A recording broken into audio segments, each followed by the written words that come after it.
everybody, this is James, Marco, Nabil, and Mikey. And this is the Movie Pals podcast number 184. Today we have a very special episode, as this is this is, from what we know, our final segment of the Coppola Corner, which me, Marco, Nabil, and I actually, without Mikey, this is before Mikey time, many moons ago, right? We had just got done with all the Ghibli films at the time, I think, and we were going into a new segment. So we decided to jump into the films of Francis Ford Coppola. At the time, we had done everything from Dimension 13 all the way to his final film. At the time, I think it was it Betwixt? Was his final one? Or was it... his last one. Yeah. So that was his last one. And then now we are at his actual one, which during the time was almost a rumor. So we will be doing a review of the much divided Megalopolis. So... because we are the Francis Ford Coppola podcast. Yes, and if we say his name enough times, maybe he'll post us on his Instagram stories too. So yeah, hopefully. Cool. Just come on, Francis. Throw us a goddamn bone. Throw us a goddamn bone. Come on, Francis. Without further ado, let's get into our Francis Ford Coppola Corner. But together we were great because, I would kind of be the weight around his neck that slowed him down a little bit to keep him from getting his head chopped off. And on aesthetically and everything, we sort of had very compatible sensibilities in terms of that I was strong in one area, he was strong in another, and so we could really bounce ideas off of each other. But we were very much the opposite in the way we operated and the way we did things, and that I think allowed us to have a very active relationship. So with the previous Francis Ford movies, we gave a little bit of insight from the previous film up to next. This one is a little different because Megalopolis has been in kind of a production hell, I guess, for the last 40 years. He's wanted to make it for quite some time. There's been a lot of ups and downs with it, but we'll try our best here and kind of break it down for you a little bit behind the scenes, a little bit of trivia. So Coppola's early influences. Francis Ford Coppola, growing up in New York City, was enchanted by science fiction classics like Metropolis and Things to Come. His passion for history, especially Rome's political drama, inspired Megalopolis, drawing from ancient texts and William Bolitho's 12 Against the Gods. The controversial Roman figure Lucius Sergius Catiline ignited Coppola's imagination, leading him to merge historical themes with modern America. The opera of Megalopolis. Coppola envisioned Megalopolis as an opera to be performed over 4 nights in a venue like Red Rock Amphitheater. Imagine an epic spectacle blending ancient Roman tales with contemporary issues in a grand outdoor setting, an ambition like no other. Decades in the making. Coppola has been developing Megalopolis since 1983, filling scrapbooks with notes and cartoons. Delays plagued the project as he prioritized other films like The Godfather Part 3, showing just how intricate his vision was. The 9/11 setback. The September 11th attacks caused a major setback for Megalopolis. Coppola had scouting locations in New York, and the film's plot about a Soviet satellite crash felt eerily relevant. Coppola paused production, stating the world had changed dramatically. Coppola's return and casting choices. On April 3rd, 2019, just before turning 80, Coppola officially returned to the project. He completed the script and sought actors like Jude Law and Shia LaBeouf. By 2021, he sold his wineries for up to $1 billion to fund the film, aiming to spend $120 million of his own money while casting stars like Cate Blanchett and Adam Driver. Unconventional auditions and rehearsals. Coppola's casting was unique. Natalie Emmanuel auditioned via Zoom while filming The Invitation, and Aubrey Plaza engaged in improv scenes inspired by 1930s comedies. Rehearsals resembled a theater camp, fostering creativity and spontaneity. Influences on Megalopolis. Coppola drew inspiration from books like David Graeber's Depth, The First 5,000 Years, and historical figures such as Robert Moses. His character Caesar echoes Catiline, but was renamed for historical accuracy, blending research with storytelling. Challenges and inspirations. Among everything else, there were also numerous production delays, including those caused by COVID-19. Coppola's dedication shone through extensive rehearsals and improvisation, even navigating the challenges of Shia LaBeouf's intense method acting, which was reminiscent of Dennis Hopper's approach on Apocalypse Now. Principal photography. Filming kicked off on November 7th, 2022 in Georgia, chosen for tax incentives despite the film being set in New York. Some scenes were shot near the Italy-Switzerland border. Cinematography and technology. Cinematographer Mihai Malamari Jr. was on board, initially planning to use advanced LED stages, but reverting to green screen due to budget constraints. The film utilized ARRI Alexa cameras with a mix of aspect ratios for dramatic flair. The all-movie hotel. Coppola bought a Days Inn in Georgia for crew accommodations, transforming it into the all-movie hotel, complete with editing suites and rehearsal spaces. It opened to the public on July 5th, 2024, decorated with memorabilia from Coppola's films. Challenges on set. Coppola's spontaneous directing style created tension, causing some crew members to leave. He replaced much of the team himself, collaborating closely with his son Roman. Despite this, production wrapped just under the $120 million budget. Initial screening. Coppola experienced the film on an IMAX screen for the first time at IMAX's headquarters. The film, shot with advanced technology for IMAX, had a private screening in March 2024. The responses were muted, complicating distributor negotiations. Distribution challenges. Studios hesitated to invest, wary of the projected $80 to $100 million marketing budget. Interest from distributors could rise if Coppola covered the costs, leading him to adjust his strategy, with Goodfellas handling international sales. Festival premieres and critical reception. Megalopolis premiered at Cannes on May 16, 2024, competing for the Palme d'Or. Following Cannes, the film secured a limited IMAX release before Lionsgate acquired domestic rights. Marketing and unique features. The film has had some innovative marketing leading up to its release, which included a live character interaction during screenings, drawing some attention in the press. However, never without controversy, Lionsgate released a trailer that included fake critic quotes, leading to public backlash and a quick retraction. Without further ado, let's get into our review of Francis Ford Coppola's Megalopolis. Go. Now, from visionary writer and director Francis Ford Coppola, comes an event nothing can prepare you for. Imagine today's society as a branch of civilization about to reach a dead end. Is this way we're living the only one that's available to us? My plan is a city that people can dream about. Megalopolis. What about those standing in your way? Power to the people! Who like it the way it is? People don't need dreams. People need help now. Megalopolis, sitting at a 49% of Rotten Tomatoes. The city of New Rome is the main conflict between Caesar Catalina, a brilliant artist in favor of a utopian future, and the greedy mayor Franklin Cicero. Between them is Julia Cicero, her loyalty divided between her father and her beloved. Directed and written by Francis Ford Coppola, this was released on September 27th, 2024, with a budget of $120 million, and it has a very big cast of characters here, all-star cast somewhat.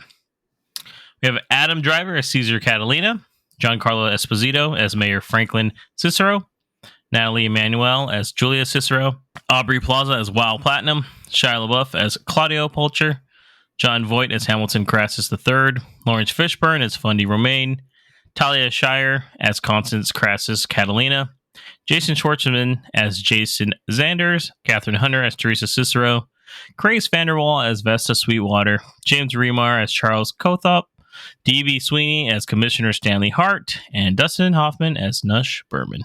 So this is going to be an interesting one, guys. This is such a different film from what we normally watch, I would say. Just as a kind of a heads up, just to get everybody crazy. Is it different though? I feel like maybe on our mainstream stuff, but we've seen some weird shit. Yeah, we have. So I want you just to give me a one sentence response. What you felt about the film overall? What you, or like a one, like think of it as your elevator pitch. Like, what did you think? You know, like just give me a one sentence response. I'll start with you, Nabil. A lot of style with no clear vision. Okay, Mikey. This movie takes you on a journey. It's a lot to take in and digest. Okay, and Marco. The movie was very interesting, a bit messy, but also unique. Yeah, I would say my one-line sentence is visually appealing, very messy, but I still respect Coppola. Kind of one of those things, I guess. So let's jump right into it then. So what do we think about the movie overall? And Well, I'll start with two. What version of the movie did you guys see? Did you guys see the immersive experience, which was played at some theaters throughout the country? I did not. I was I got a regular screening in a regular old movie theater apparently. Okay. Marco, no. I did not. I just saw it in Dolby in Vacaville. That's it. Gotcha. Yeah, Mikey and I were able to go to one of the immersive screenings that was an earlier screening as well on the Monday before it came out. So we got to see it like four or 5 days early. Included a live stream from Francis Ford Coppola with the New York City Film Festival. So something was going on with that. So Robert De Niro was there as well, part of the panel. So was Spike Lee. So it was a total live stream. So we had to actually wait. It was kind of weird how we had to wait because it did not start on time. First off, too. So we're like, what the hell's going on? Oh, simulcast? Like it was happening live? It was live. Oh, wow. Yeah. It was live. Trust us. They would not have let half the shit go through. Because there was some stuff I was like, getting a little preachy here, Robert De Niro. So we'll talk about it a little bit later. But yeah, and then ours did include, as Nabil was saying, there is some live character interaction. We did have somebody asking Adam Driver a question during the film. So on a It was mic. Mikey. It was Mikey. I looked over and said, Mikey, why are you getting up? He's like, they called me 3 days ago. I was like, what? He said, I'm a somebody now. I said, word? No. So yeah, we did get the full art house kind of fucking presentation, I guess you would say. So we did get to actually catch it on one of the few IMAX films it's playing on, or IMAX screens it's playing on out in Dublin. So There was really nice. 25 theaters, I think they said, right? For the live stream one, there was 55 screens doing it at the same time throughout the country, and then this one was a bit more limited on where the hell it was playing on IMAX. So let's start with you then, Nabil. What did you think of the movie overall? Then It's still something I'm processing. The movie was very visually appealing. Like I saw some elements of it. There was shine. There's a lot of well used in most instances CG for some of the backdrops they're doing. Like it's all very fantastical, very sci-fi-esque. But like you had mentioned earlier in the review or in the recap, we were talking about how it's kind of set in the future of it's like Rome, but it's really New York. So it's in reality, I would say. Yeah, it's an alternative vision of it, but like 1,000 years in the future, essentially. But so it's like everything I can see aesthetically, very appealing, very interesting, very unique. The story, I'm still a bit lost in where we were trying to go, and that's why I say there's no clear vision, because there's a lot of subplots and there's a lot of main plots. They just kind of get dropped. Like we're going into something, or something happens, and then we just kind of move on. It's like everything's good now, and that happens a lot. And so there's definitely a message that Coppola's trying to give here, and it's very, I'd say, even like preachy in what he's trying to put out here, which is fine. It's his movie. He financed it. He wants to say what he wants to say. But I feel like he never really sticks with anything. It just keeps moving on to something and dropping whatever we were trying to focus on. And we go into a lot of A, B, C plots, and there's these characters. So there's just a lot of, it's not very cohesive to me. I feel like there was a lot of the plot that just didn't give me anything. So with that, I'll say that I think I enjoyed some of it, but there's a lot of it I just, I have a lot of critiques on it. Yeah, I mean, that's fair. What about you, Marco? Kind of similar to what Nabil was saying. I enjoyed the film. I think the plot does create some issues with all the subplots, specifically some of the love stories in there that really go nowhere. But I think the overall main plot, I tried to focus on that as much as I could. There's a lot of social commentary, as Nabil was saying, and it's very much on the nose, a lot of it. I mean, the characters are very reminiscent of Rome historical figures, Julius Caesar, Cicero, and I guess a bit on the fall of Rome and the fall of modern civilization. And what Nabil was saying, he has a point. Coppola funded this film personally, and yeah, it's his right to state his opinion on the status of things, but some of it I just felt hit a little too hard, and I get it. I actually feel that in a way helped the film because of how all over the place it gets at some points.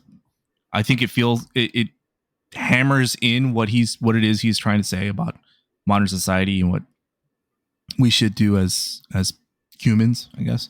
But visually, I agree. It was, striking. It was, a lot of good camera angles that have, signature Coppola style to it, which I enjoyed. Oh yeah. But nevertheless, it's not a perfect movie by far. And I think I appreciated a lot more because of the fact that I'm a Coppola fan. Yeah, it definitely hits a little harder seeing all of his films, and this is the culmination of it all, I think.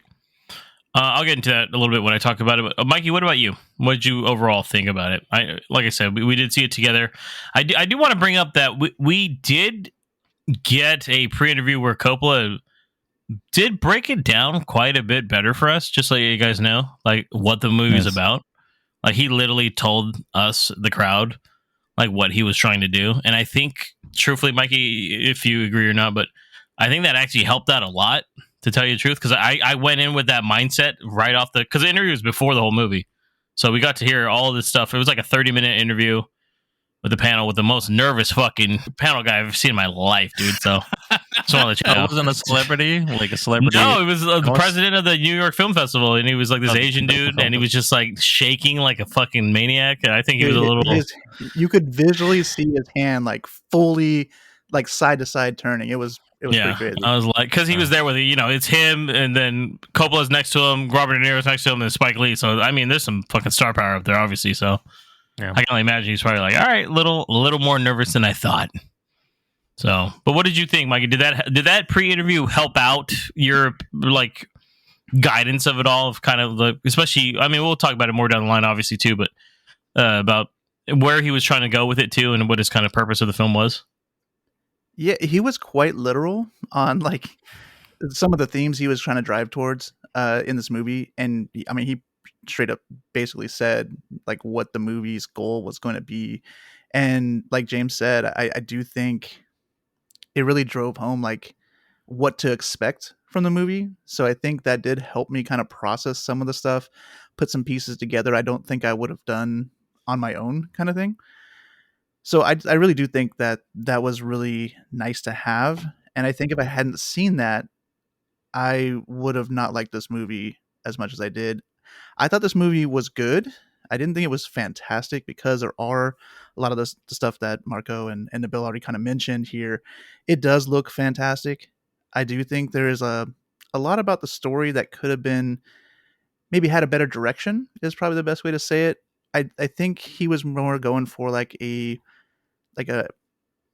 overall look of society, and he needed to kind of show the different elements of it. So it's really like a collection of scenes with a general, similar topic, and really nothing feels straightforward. So you kind of have to put some pieces together. And if you don't have that underlining understanding of what the movie is about, it makes it kind of hard to put those pieces together, I feel like, at least.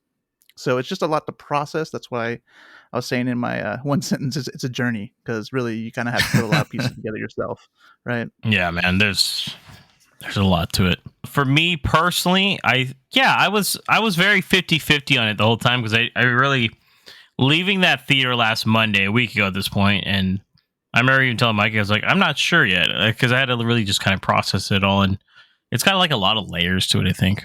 Truthfully, that's how I kind of see it as too. While some of it looks good, I don't think it looks as good as some of you guys are saying. Like sometimes it looks like, okay, this is a little shitty, but there are a few times throughout it, even seeing some of the dialogues really like not the greatest. A lot of it's ad lib, by the way. So they were told to just kind of improvise a lot of scenes, and a lot of those you can tell because people are talking. I'm like, what the fuck did that even mean? I'm like, I think I said that a couple times. I'm like, that didn't make any sense at all. It brings out who's seasoned and who's not of the cast. Yeah, to a point. I gotta say, I think for the most part, like the cast is very good. Normally, for the most part, some of them kind of ham it up, but I think they were told to ham it up, so that's why I'm like, I liken it to almost like a Shakespeare play. So there's sometimes you have those characters that are kind of like the comedic relief a little bit, and I felt like that was kind of like what the subplots were a lot of these times. you get these characters that are just doing some really just, it's kind of like, yeah, they have this plot, but then it's kind of like a comedic moment throughout it. But I agree with Mikey, the film itself feels like it's like the first rough draft of like a movie. There's so much in it that it needed to be edited down, I think, tightened up a bit. And I get this is his vision, and like it's from 40 years back, and he's been working on it forever. And I almost feel like that's why there's so much random shit in it, because like this might be his last shot to do something, I think. So maybe he wanted to put in as much as he could and cram into it to make it into any kind of a story, if that makes sense. So that's kind of how I saw that, at least. I like the parallels with Caesar and even Coppola himself. In a way, I think, like, even if you strip away the Rome subplot and the whole, like, you know, this is equivalent to like a Caesar-esque kind of new Roman, old Roman kind of thing. Like, Caesar himself is an artist, and it's almost like he's trying to get this message and this vision done. He's trying to rebuild, you know, like the perfect city, but the government and other people, they don't believe in him. They have all this, you know, he's like a genius. He has these powers. You know, it's a fable, so it's like you just gotta believe it. Like, this just shit happens in fables, right? Like, this is a guy that can stop time. Doesn't really add to the story, in my opinion, but this is what he can do. And then in a way, it's like he has this vision, but other people are stopping it. It's almost like, in a way, it's almost like a meta view of this movie, like him taking this long to build this movie and create this movie when he had all these studios telling him no for the last 4 decades, right? Mm-hmm. So that's how I really did a deep dive into looking into this, and like I think Caesar's character is Francis Ford Coppola. So yeah, this is his like a culmination of like, I'm just trying to bring beauty to the world. And he told our crowd, the crowds attached, that he's like he wasn't trying to make it political, actually, which is a way to see it. He wanted to show it as like humanity needs to step above and just do what's best for everybody. And that's why there's a quote is political in a way. What was that? I said that is kind of political in a way, though, unintentionally. Yeah, like, he wasn't trying. Yeah, unintentionally. But there's a line that Caesar says at the end where it's like, "Hey, we need to talk about the future." And like he repeated that line to us like 19 fucking times. I'm not even joking. Like, and that's what he was really trying to get across, because he wants to leave something for this world, because he knows he doesn't have a lot of time left, which is like, you know, crazy. But I mean, I get he's 85, and he wants to leave something behind, and that we got to start thinking about our future more than what some people may not be thinking about, I guess, is what I'm trying to get at. So that's how I saw the movie. So yeah, let's jump into the plot then, because the plot's, like I said, there's a lot going on, I would say. Marco, we'll start with you.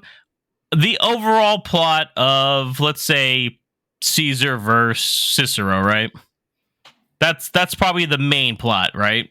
We'd say, yeah, somewhat. Yeah. And it's like Caesar, maybe a love story. I don't know. That might be more of a subplot at this point. Yeah, Caesar basically wants to build a utopia, Megalopolis, and he's discovered or created a new material called Megalon, and that can Cicero, do everything, by the way. Yeah, Cicero is against. Is what? There's no fucking. It's like no. It's just there. We just it's yeah. Once it's again, like it's a fable. It's just there. It exists. It's a fable, right? Yeah, it's a fable. You're just supposed to like. You're supposed to just be like, hey, okay, cool. Here's a material that just, you know, you got an alternate future. Avatar. Yeah.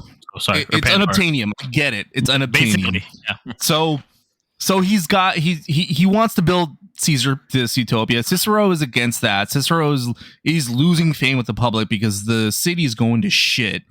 And whether Coppola meant to make this political or not, he shows that, you know, normal working folks are fucking, you know, getting poorer, and the rich are getting richer and enjoying, you know, the lusts of the city. And the only answer Cicero has is to build a Colosseum / casino. But Caesar has bigger ambitions than that.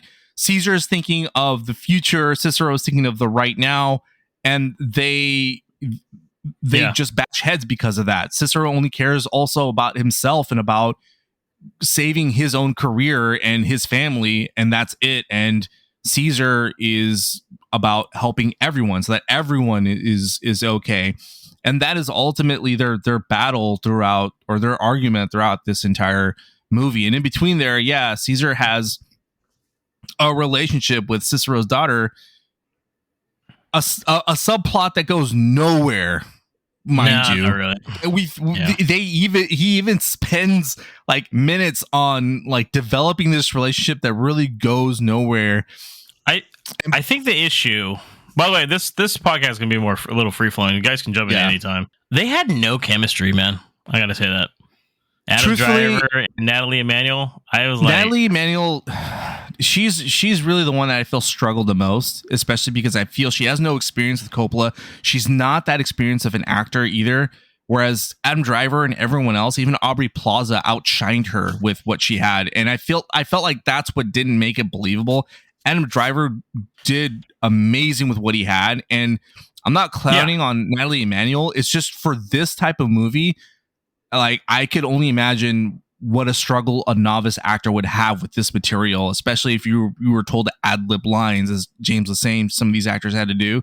Like, it just, her acting just took me out of that relationship. I was like, I don't believe this. And some of her lines were super fucking cringy. I'm just like, and I could almost tell that those were probably the lines that they like were like improvised, right? Yeah, because and again,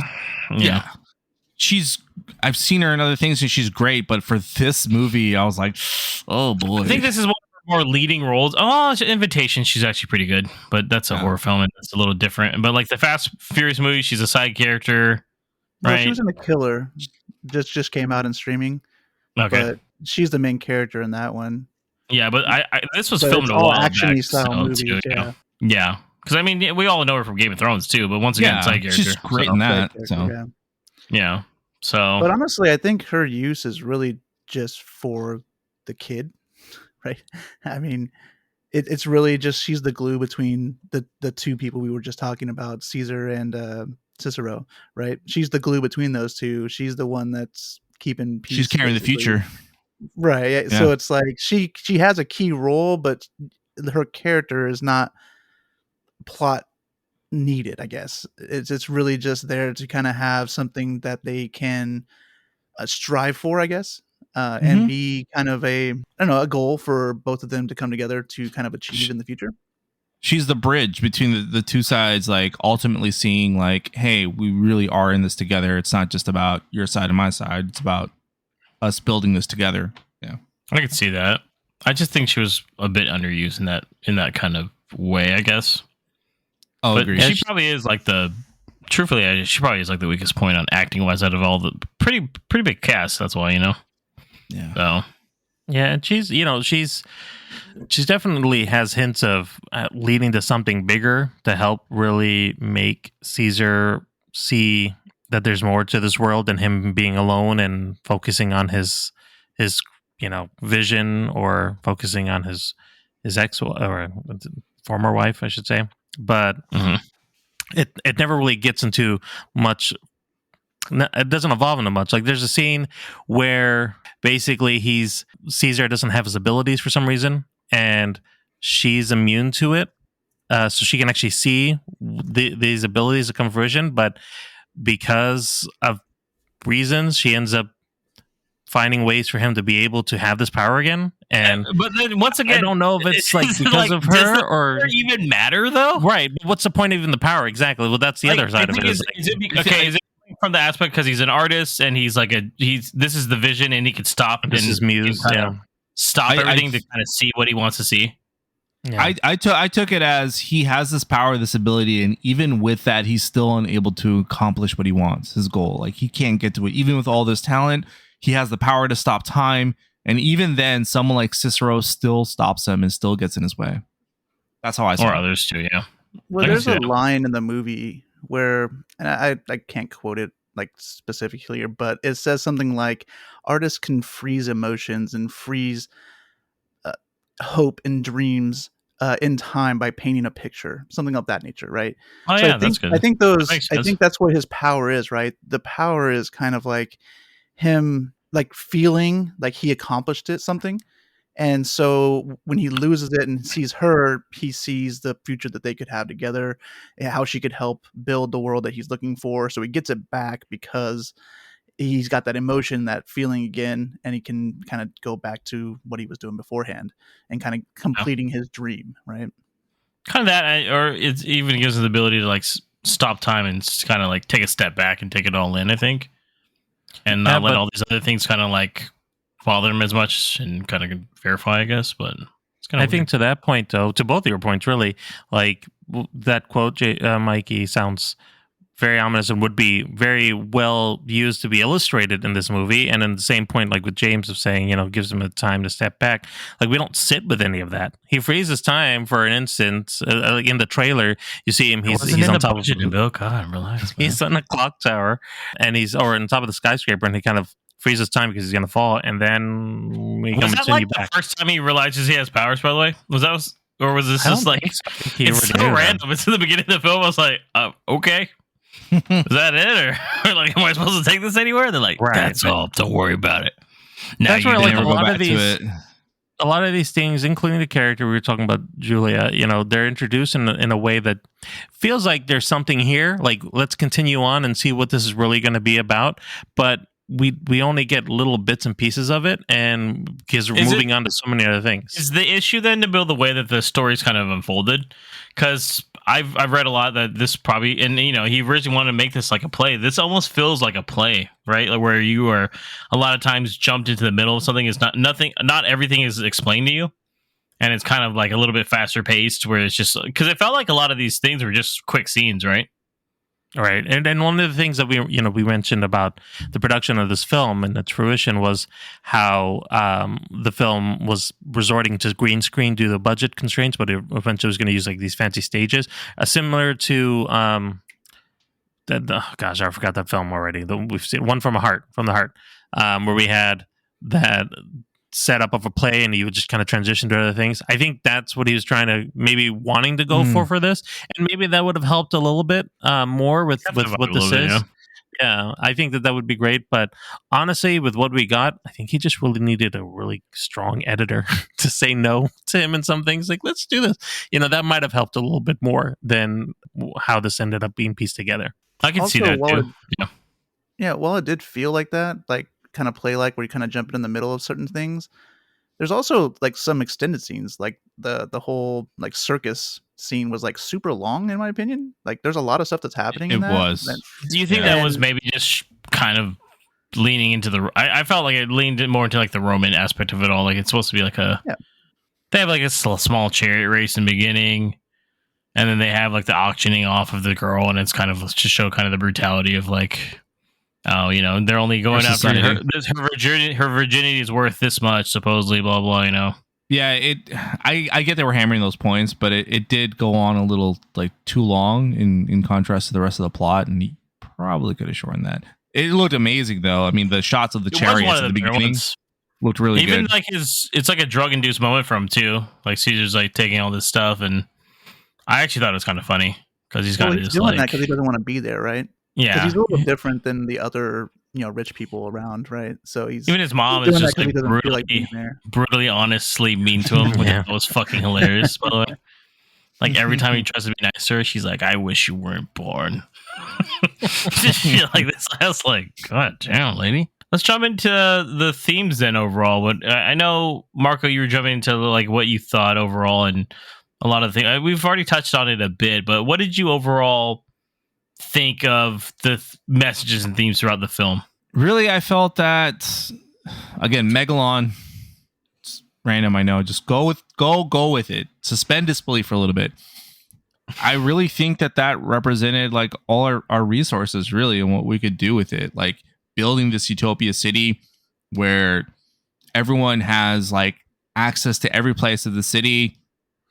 It's like cohesive with nature. Like you talked about having parks everywhere, and really it's about that, like coming together as like humans, and like setting aside all these, shitty differences and everything, and really like coming together to build something for like everyone, not just for a certain class, or not just for the people at the top, not just for like a day at the fucking Coliseum or at the movies, but like every time, everywhere. And Basically, Star Trek, right? yeah, I was gonna essentially, say that, actually. essentially Star Trek. It felt like I know he wasn't really trying to make it political, but that in a stance of like wanting everyone to like get along and be cool. He with each still other. had a message. Don't get me wrong, guys. And the political aspect of it we bring up is he wasn't trying to like make it too divisive. He even purposely, once again, he told us that he hired actors that have been quote unquote canceled. That's why you have a lot of actors and actresses in here that are not in a lot of Hollywood films anymore. He apparently did it on purpose. So that's just kind of one of the things. And he talked about how while they were filming, everybody got along very well, even though they have very right-wing people in this movie and left-wing people.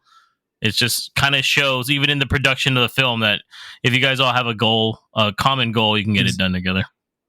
Exactly. It coming together for a common goal like that, like he even showed like, are there going to be some, rogue actors that are going to come and try to ruin it all? He tried to show that too with Caesar's cousin, always trying to like come in and even trying to, steal the spotlight.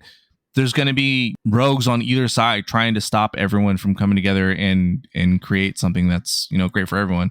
And I felt like that's what he was trying to show with his message. Making Caesar sound like he was altruistic. It might have been something that Francis Ford Coppola wanted and saw in that character, but it sure as hell wasn't coming off that way to me. Like, he was very vain to me. He was very much self-involved and wanted to have his vision because he thought what his vision was the best thing.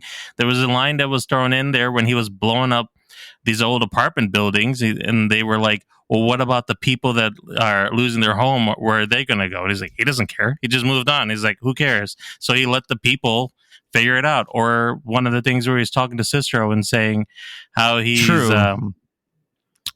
like, what about the health care of the people? People need health care and, food.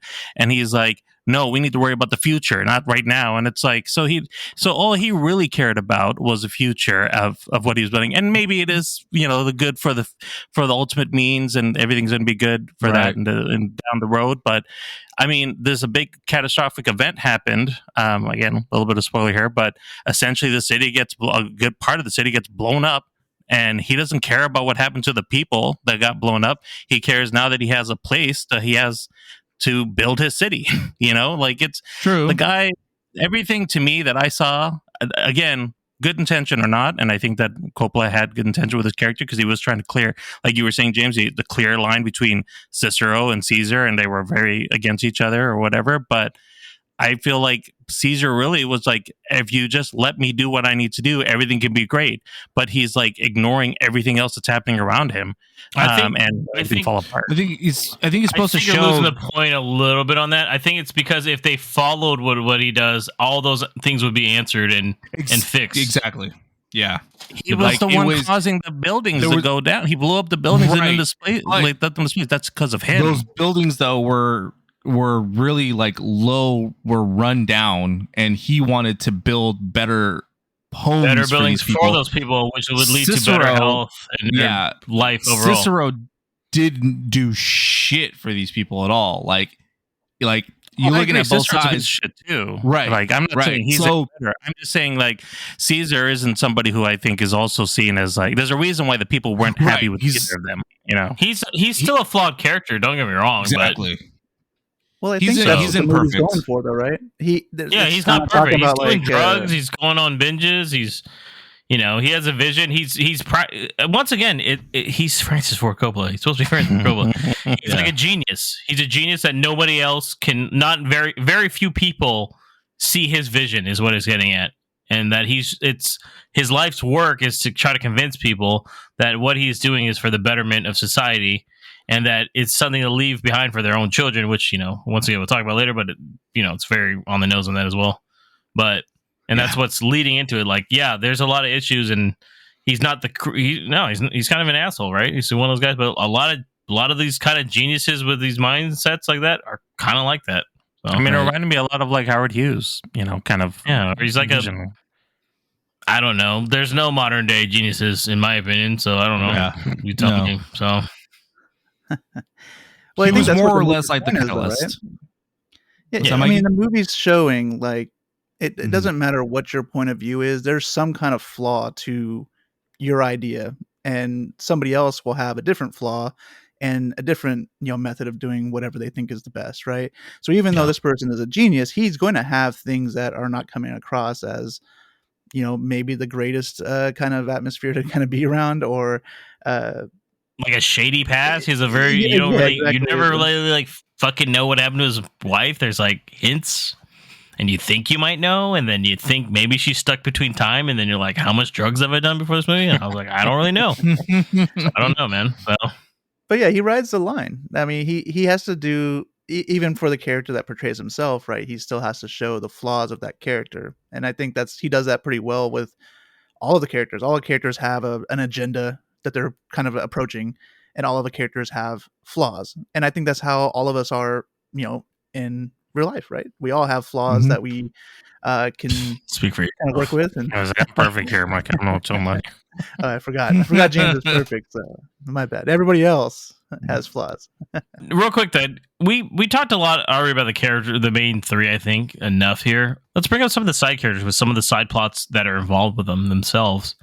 What did you guys think? I'll start with you, Mikey, about Aubrey Plaza's character in Wild Platinum and the kind of triangle going on with her with Claudio and Crassus. Yeah, I actually, I don't remember who said it. I think it was James, but she actually does a really good job in this movie. It's like the first time I've seen like some acting skills from her. Really? I mean, she's been in other movies that she's done well on, but I feel like this is kind of a different role for her, I guess. She's a little over the top for me in this one, to tell you the truth. But I think you were saying it earlier. I think that was you that was saying, like, I think she's meant to be that way. I think she's supposed to be more of a comedic. The whole subplot with all these characters is all. I mean, you got fucking John Voight at the end with dressed up as Robin Hood and shooting people with an arrow. It's like, okay, yeah, they're very, very like relief. That felt to me like the most like a Shakespeare moment where like an act 4 scene 16 kind of thing down the line, like, okay, that's the scene where we get a little laugh and it's a little tense. Not the scene where he's literally reciting Hamlet for there. Yeah. So, but her character really, I mean, she's just desiring money and power, and she uses seduction to get through to powerful men, and you can see it. I mean, she just basically skips from one powerful guy to the next one, right, without even thinking about it. And it's literally like the next scene, she's like, oh, let me just go to this guy over here. And she has kind of I don't want to say her way with them, because she still has to she has to put some work in to kind of be a little bit more powerful than she is currently, and trying to get a hold of the more money. It's interesting also that she's a TV news anchor, so she might represent how social media or news kind of affects society and their decisions and those kind of things as well. So it's but I think she did a great job, and the character was really interesting. And I think she gets with like 4 people in the movie, so it's like you get to see how she's able to inject herself on these different powerful men, and it's really interesting how they kind of play it out that way, and what it all encompasses at the end. With you, Nabil, what did you think of Claudio, played by Shia LaBeouf? I mean, we don't talk about comic relief. I think Shia LaBeouf's character was probably the strongest one as far as the subplots are concerned. Like, as a straight through line, like you knew his motivation from start to finish. He was jealous and hated Caesar and wanted to be the favorite child, but couldn't get in anybody's good graces, and he's doing what he can to get on top. And I thought the scenes that he was in were really funny. It was very much on brand for Shia, and especially the more recent films of, him being a bit loud and obnoxious, but he was playing it well. And I was like, believed in what the character that he was playing and what their motivations were. So I thought Shia was actually really strong in this movie. And with the scenes with him and Wild Platinum, they played off each other really well, because that's when you started seeing the buffoonery of the two of them together, like how just idiotic it really is. Like they played off of each other very well. So I think, like we were talking about the improvisation of some of these lines, I feel like between Aubrey Plaza and Shia LaBeouf, they probably did a lot more of the comedic aspect of the improv, and it landed much better. I feel like they were just better at doing it, though. Yeah, truthfully, that's what I'm saying. Yeah, I think they were just much stronger in that. Because you got to think, like Aubrey Plaza they did a lot of improv on Parks and Rec, right? Yeah. Like 90% of the fucking dialogue was probably improv, and then Shia LaBeouf is a method actor, so he probably just this is me, He wasn't acting. No, there was a joke between me and my brother were watching this. It's like, again, he ain't acting. That's him. That's him. Yeah. That's him, dude. I actually I actually really still like Shia LaBeouf, so it was nice to see him. Definitely, all his scenes though were very reminiscent, I would say, of kind of right wing MAGA kind of shit in a way. Mhm. That's how I really With saw intent. it as. Like right with intent. That's what we're going for. Yeah, which they were trying to go. I felt like as you guys were saying, like maybe they weren't going for it, but I was like, it seems like they were for that part, Right.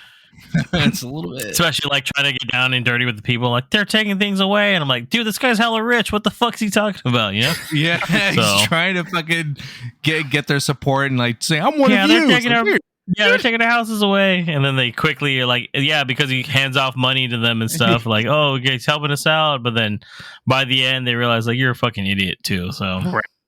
So Well, it's kind of interesting too. His character is, I mean, while he is opposed or like he has a lot of differences with Caesar, it's different than Cicero has differences with Caesar, right? So, you know, he is just trying to stop things from happening. Cicero is trying to just stop things from happening, whereas Claudio is basically trying to tear him down and destroy creativity and the thought process that is Yeah. Caesar, right? So it's kind of another approach. It kind of shows another side of how things are working.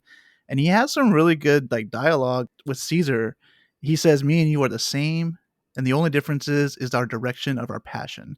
And I was like, okay. I mean, so he's kind of saying like both sides are kind of yeah. I like that. But yeah, I mean, it kind of shows that like it doesn't take much to be right side or left side or any kind of agenda. Dang, that you you're making gonna a pursue Batman it. Joker reference right now, man? One bad day. That's all it takes. He's right though. Just That's one those bad are the day. parallels. But yeah, it just shows you know, that every character has a little something to them and a little bit more Yeah. than just the comedy. In this case, it kind of brought a little bit more perspective to the characters. Marco, He's- any opinion on any other characters? There's like a lot. That's why. So I'm like, Yeah, Giancarlo Big. Esposito, scene stealer as Mayor Franklin Cicero. He Good, man. just brings that charisma to it, and he makes a prominent villain. And he's also semi obsessed with getting rid of Caesar Catalina and his fame, and it's something that he craved. The love and fame that Caesar has from some of the society or the city or from all of them is what Cicero craves, and he has his own jealousy and his own demons for that. That's what he wants. He wants the people to worship him, even though he's done absolutely fucking nothing but gotten himself and his friends richer and more powerful.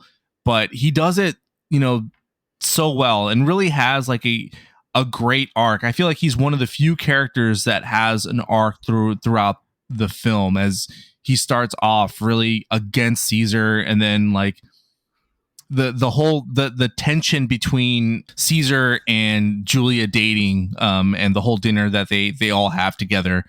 You see the battle within Cicero, you know, wanting to accept this, but at the same time, like putting his foot down, saying like, no, and he's almost- if this. even his wife is trying to show him like when they go on that little like, I don't know, moving, I don't know, fucking magic, basically, fucking, Yeah. fucking energy magic shit. And she's like, try it with me. It's delicious. It's fun. She's a weird voice. And but he's so like, I can't like this stuff because I'm supposed to like hate this guy. But I think Yep. even that's like the last act of the film. You can see he's starting to loosen up a little bit. Like, oh fuck, you know. Yeah, but he does it so well, man. I really enjoyed his character, even though, you know, you disagree with him. It's still, he pulled off a great performance. Also, very small role, but Dustin Hoffman was just hilarious with his little freaking I almost forgot he was in the clips movie and at that stuff. point. Yeah, He's but like he's a cleaner basically, right? Like he's there he like, is, dude. tell me who the fuck we gotta get rid of. I'm like, what the fuck? he is fucking hilarious though. He's not very good at his bits job in there. though. No, he's terrible. That makes it And then, even by the way, so funnier. the guy helping Caesar was the guy named Charles. I thought that was James Remar at first. I was like, that's not James Remar, is it? And yeah, it was fucking James Remar. Like, Yeah. did he just do Was it? random cameos? He's like, I'm showing up in this movie. Like he's at the barrel with like paperwork. Like, no, we have to go do this. I'm like, he showed up for like 2 days of shooting, maybe. Like, that's it. That's all I'm doing. Pretty much. And lastly, I know we already mentioned him, talked about him endlessly, but I'm just gonna say it. Shia LaBeouf was a scene stealer, dude. His scenes were just fucking incredibly wild and hilarious when he's like dressed He's in like a. cross dressing and shit. And I was like, what is going He on? went all the here? way, wear the heels. I was like, There's like Jimmy they on a hint that Friday he's night. sleeping I with was like, his fuck. sister. That's a running bill thing they had Yeah. going on there. And it's like a joke. Even the news team was like, and they think they're seeing each other. And I'm like, wait, what? Which is actually kind of a Roman thing, by the way. That was very common back then. So I was like, oh, are they trying to jump into this a little bit more? Turned to my brother and I was like, again, not acting. You know. Yeah, he's like I said, method actor. Hard to work with a lot of times, but it's nice to see him in something. It's been years. Hold for it me off, though. Since, yeah, and then like Jason Schwartzman's in it. It's his Francis Ford Coppola's nephew. So Keep things like that. He's in it. He was last seen with us on Garden of Stone. By the way, that's the movie he was big in. So randomly, he's just like, "I worked with you in '89. Come back." Right. Well, I mean, it goes the same thing with Lawrence Fishburne, right? Yeah, That's funny. I mean, like, he's in a hadn't few. done anything with him since Apocalypse Now, I don't think so. I think he was in one other movie, the fucking black and white one. What was it called? Yeah, he was. That's right. Jeez, the one that fish something. God, what was it called? Oh, Rumblefish. He's in Rumblefish. Yeah. So since he was He's in the bar scene or something. I remember. Yeah. I just kept thinking, is what's his face going to be in this movie with the voice? Oh, dude, yeah. Oh, God, man. I thought he was going to show up. His main guy. I was like, come on, the singer. Yes. Yeah. I just forgot his name. It's not. He's in like 9 of his fucking movies. I was like, he's got to be in here, right? Tom Waite. Yeah, Tom Waite. Yeah. I was like, is he going to be like a bouncer? Like he's got to be like, it's a megalopolis or something, you know? So I'd have been like, oh. Okay. It was good to see Talia Shire too again. Let's get into spoiler section here, guys, because we've talked enough about the movie itself for the most part. We've already talked about what we think about it, and there are some stuff in the spoiler section I want to bring up. Let's give the movie a rating 1 through 5. Let's see where we are with it, and if you'd recommend it or not. I'll start with you, Mikey. I gave this movie 3 stars. Although I want to watch it again, I think my rating would be higher now that I've seen it and kind of digested a little bit.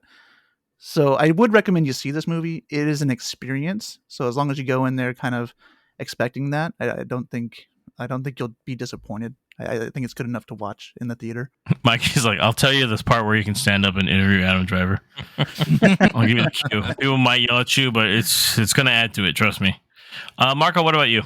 I also give it 3 stars. It's not a perfect movie, but I still think the overall message and plot, if you really just stay focused on it and not, really pay attention to all these subplots that go everywhere, I think overall it makes it a really fascinating movie. And, it's Francis Ford Coppola. Yeah. Bill, what about you? I gave this 2.5 stars. I think as we've been talking about it, I've liked it less.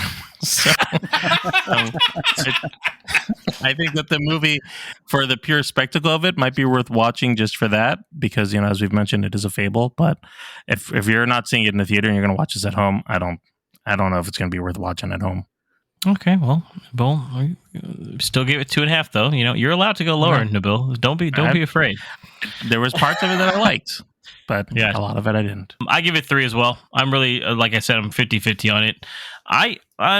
I think this is for a specific kind of people. If you are into film, then you will probably like this movie. Like, I would recommend it.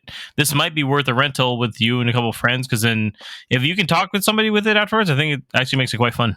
So I think it's one of those movies, very much like the last 3 or 4 couple of films that came out in the mid 2000s are all kind of more experimental, more kind of lower budget films with those types, at least. So they all had a little bit of something that we kind of talked about, and things got kind of crazy with them. But I would say if you are into film, then yes. If you are not into film, if you are the type of person that asks how long a movie is, and you can depend on your night, if I don't want to do that because it's 2 hours, this is not the movie for you. I'll tell you right now. So yeah, I wouldn't get this one on a whim for sure. No. This is for people that are prepped to see this film, come in with an open mind, I would say, and you might like it. It's a very there's a lot to talk about. This might be one of those movies down the line 10 years from now. It might be like a cult classic. So, well, honestly, didn't he say that in the interview as well? He's like, "Hey, maybe he did." People have to do Apocalypse It's splitting now, into right? my talk now. Sorry, fuck. So He yeah. told us a lot of shit, guys. I'm not gonna Yeah, lie. he to you. really did. He went Maybe through a Bush lot. just sat in on that fucking movie because he would have been like, "Oh, okay, shit." Spike Lee has a class in New York. That's cool. He's a professor over there. Yeah. Yeah, he trusts us. He brought it up. So, all right, let's get into our spoiler section here. So, if you don't want to know the rest, like I said, there's not much to really spoil, but it is going to fill in the little blank spots here. Just skip ahead to our outro.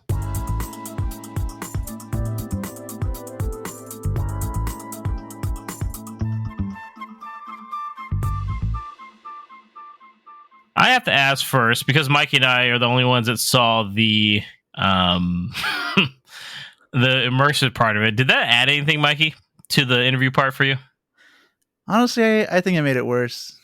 I mean, it was. I thought it was gonna be cool to have like stuff, but it was like such a small thing. I They turned think the our lights theater on. didn't do it as great, to tell you the truth. 'Cause I've seen other people No. film it, and I was like, they did it I better. watched a bunch of them on TikTok, and they were all pretty much the same. I mean- Nobody's like really talking like they should have acted. They had no real actors. That's why. Yeah, This I mean, is it's the just normal scene- people just reading a line. It's like me reading these things. Right after the crash of the satellite, This is By the during way. the interviews, right? and Or press where Adam conference. Driver's face is up there and he's talking, and then they ask him something about the opinion on blah blah blah or something like that. So Yeah, it's it one of didn't those really things. do anything for me at all. Yeah, it didn't. It was kind of cool though, just being like, oh, like, which further hammers what Coppola told us before the film, which is like everyone's it was weird. Like he's like everyone's technically related. That's what he told us, right? It got deep, guys. I ain't gonna lie.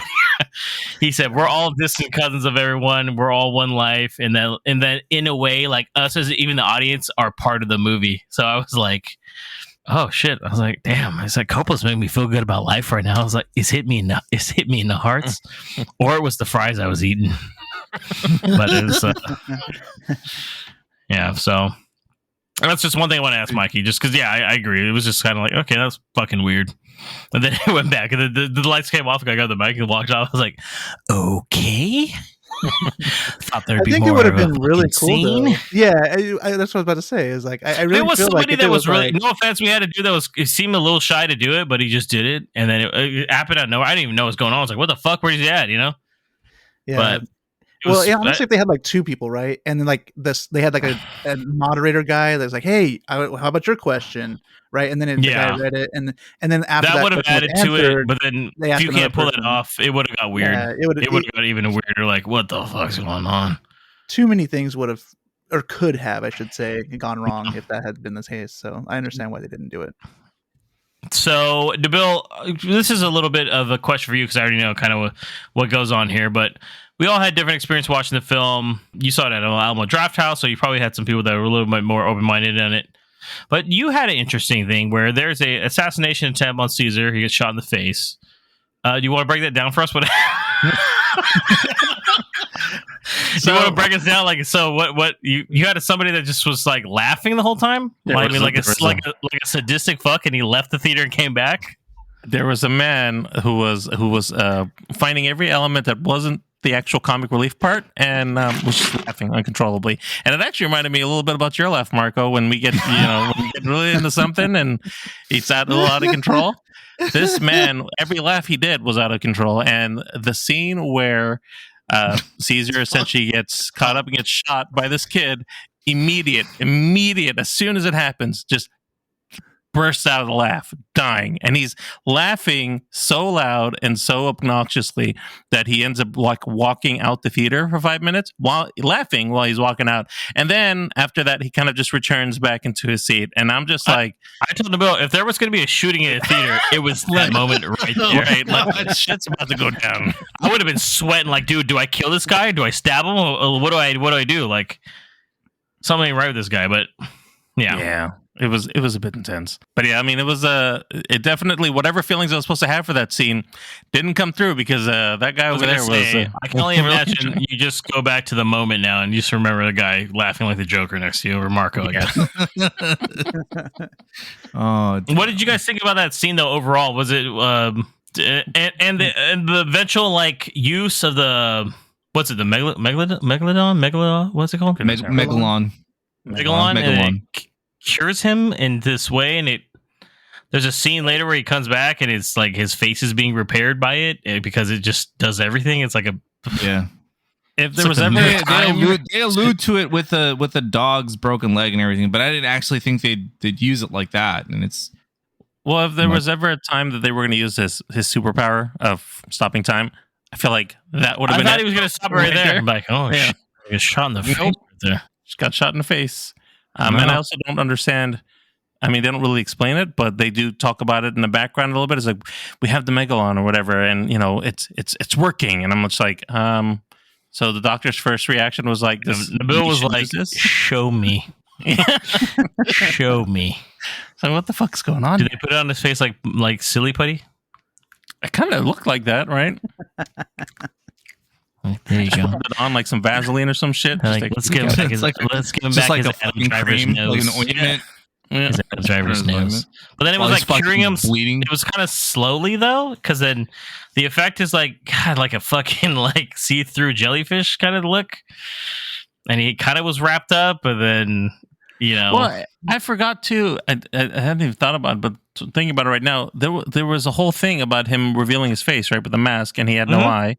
And then wasn't like the next scene he suddenly has an eye? Like we just kind of jump forward a little bit in time, I guess. I think it was a bit of a time jump from that time. I felt like it just. I mean, that scene in particular didn't really go anywhere for me because he's there asking like what's going on with his money, right?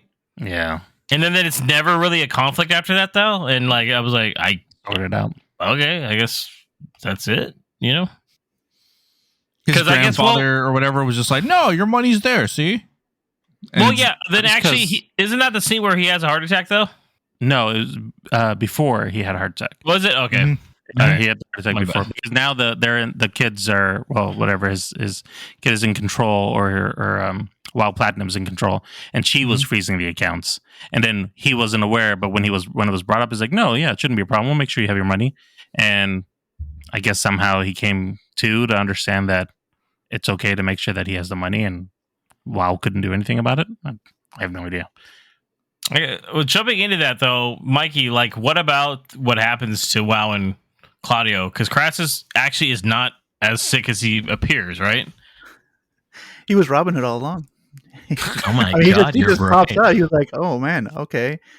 So yeah, I mean, it's kind of weird. Like, this is honestly one of the things that I didn't really get. Like, he was fake being sick, kind of maybe. Yeah, he was just trying to get him into a position, I think, where he could take him out. I think he actually had the stroke. But see, it doesn't really kind of play it out, right? So you don't really know like what's going on. But yeah, he pops out and he has a bow and arrow or a crossbow or something, and he ends up like crossbow. He ends up just shooting WoW, and he kills her instantly, right? Yeah, kills her right. He hits her right in the chest. Pretty good aim, actually. And then Claudio gets shot in the ass. Right? Yeah. Mm-hmm. Yeah.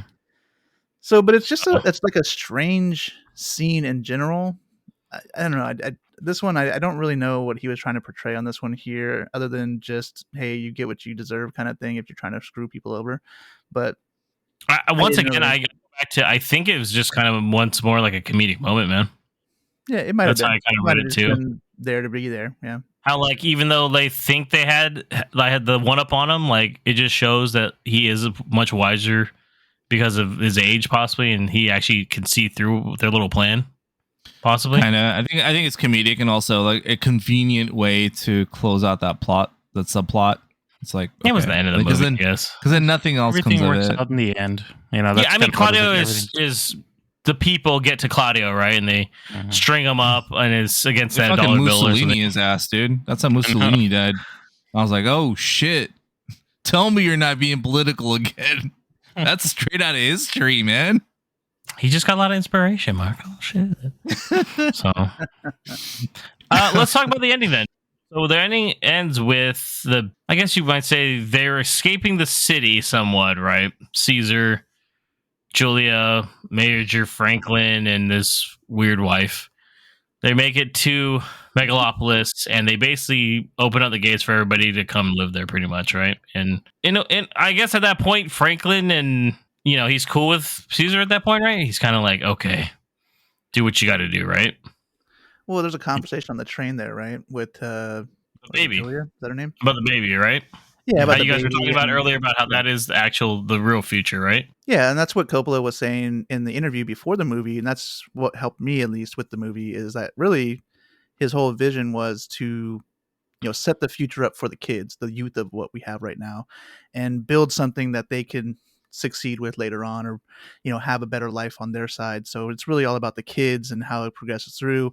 And I was kind of alluding to a little bit earlier, where it's like the kind of the glue of between these two guys, and there's a conversation that Julia has with Franklin, and kind of just shows him. I mean, he's like holding the baby, and he's like having memories of when he was holding her, and he kind of just realizes, yeah, it's not about my vision or Caesar's vision. It's more so about what this kid is going to experience later on in his life. And he's still kind of reluctant when he gets to Megalopolis, right? But you can kind of see no, but he finally goes on the magic floor thing. Remember?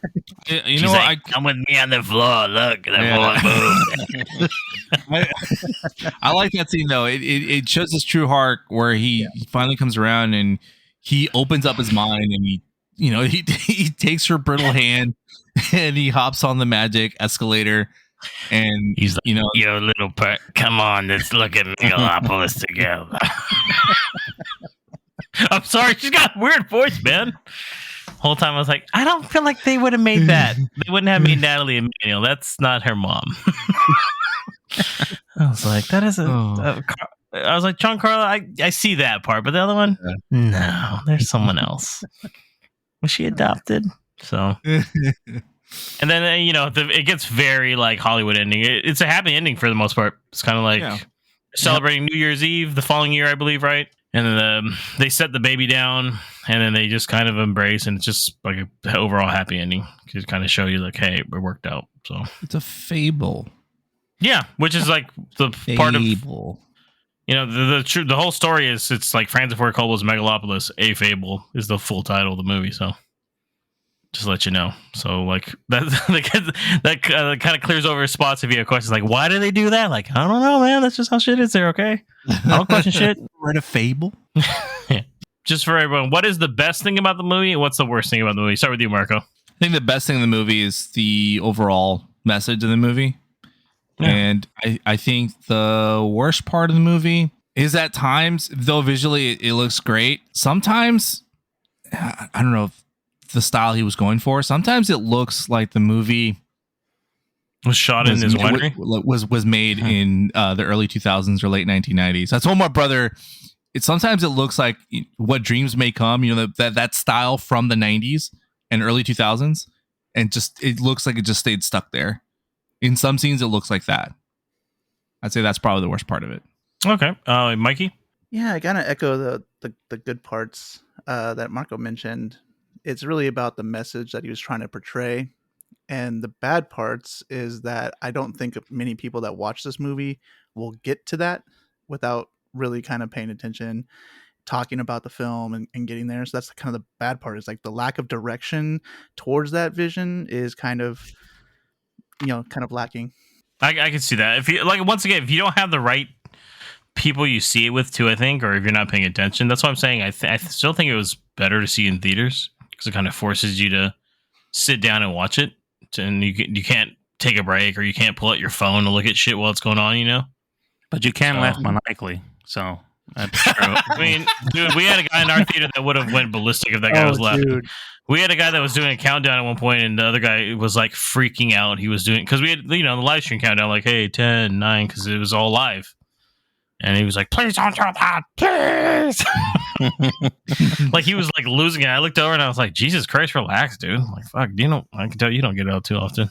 So then I started counting too. I was like, 9, 8. No, what are you going to do? Stop all of us? I'm fucking crazy. How about that? James rips off his face. He's got clown makeup on. He's like, I'm the one. What about you, Nabil? Highlights of the film, I'd say visually, I really liked what he was trying to do. I guess I do agree with your brother, Marco, that it does reminisce more of like the early 2000s, late 90s. But there were plenty of scenes that he used in there that I did like. It showed off Coppola's visionary direction, like we've seen in so many of his other films, and I think he hasn't lost any of that. And so, just from that perspective, camera work's great. He was able to get his vision on screen, and I did like that. Low points of the film, I know we're all talking about the message over here. I don't like the fact that he was so telling me rather than showing me. He was really just throwing it at my face, which with the other Coppola films, I feel like we've had a lot more from him, where he was just much better at showing us these things. And for whatever reason, he really wanted to just tell us everything that he's been thinking about in the last 40 years and find a way to put it in this film.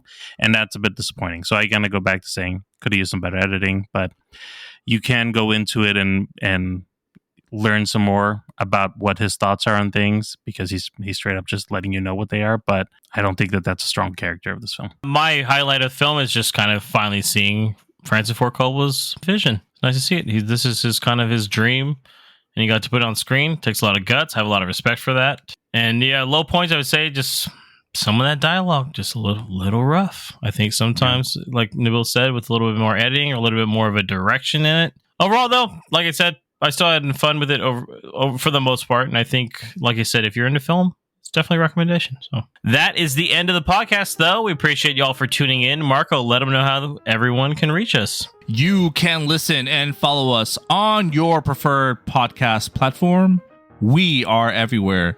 For a convenient link to all our social media channels, visit linktree/moviepalspod. That's linktr.ee/moviepalspod. And remember, smash that subscribe button and you'll never miss an episode in this fable or the next. Plus, catch us on TikTok for some sneak peeks of upcoming episodes and more exciting movie content. Follow us at Movie Pals Pod. And make sure to tune in for our next episode, podcast episode number 185, where we will be reviewing the entire Terrifier franchise. Thank you, Nabil. Until next time, this is James, Marco, Nabil, And Mikey. Have a great one.